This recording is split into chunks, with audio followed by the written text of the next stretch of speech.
Last week, I had the great honor of going with my temple down to Macon to participate in an interfaith service meant to show bigots and hateful people and the people who are trying to terrorize marginalized communities and instill division and terror in our communities that Macon and Middle Georgia is no place for hate.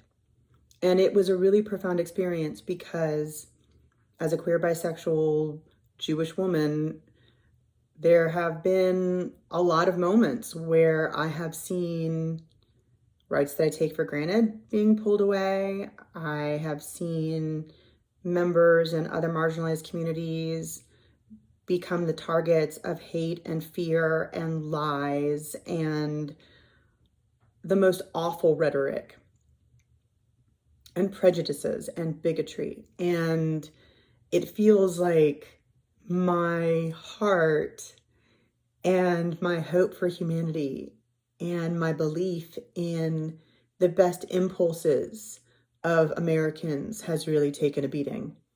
And not in a Pollyanna way, not in a liberal snowflake way, but in the way that a mother cares for children, in the way that a good neighbor cares about the community in which they live, in the way in which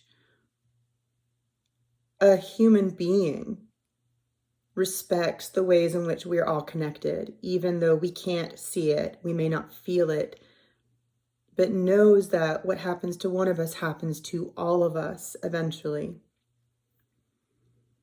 To see all the religious leaders, all of the political leaders of this community, which by all accounts is super, super red, come together and say, this is not a place where you can hate on any one of our people. What you do to one of us, you do to all of us. It was really powerful. And I would encourage you, if you see or experience something in your community, whether it is targeted to religious groups or LGBTQ plus groups or ethnic groups or different classes of people, or any way in which people organize or self-identify, to band together with people. You don't have to agree 100%, but just to, in solidarity, stand up and say, this is no place for hate,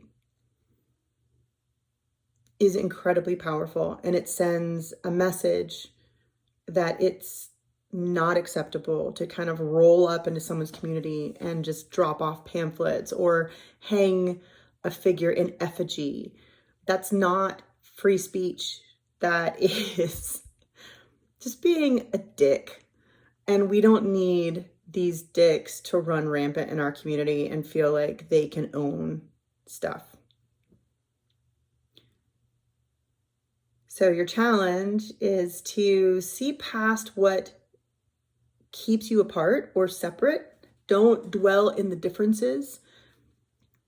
Band together with the people in your community to take a stand against hate and bigotry and these forces of fear and darkness, so that you can give hope to other communities, that there are people like you who still care, who still believe that love and unity and light and truth is what makes America great. Okay, good luck.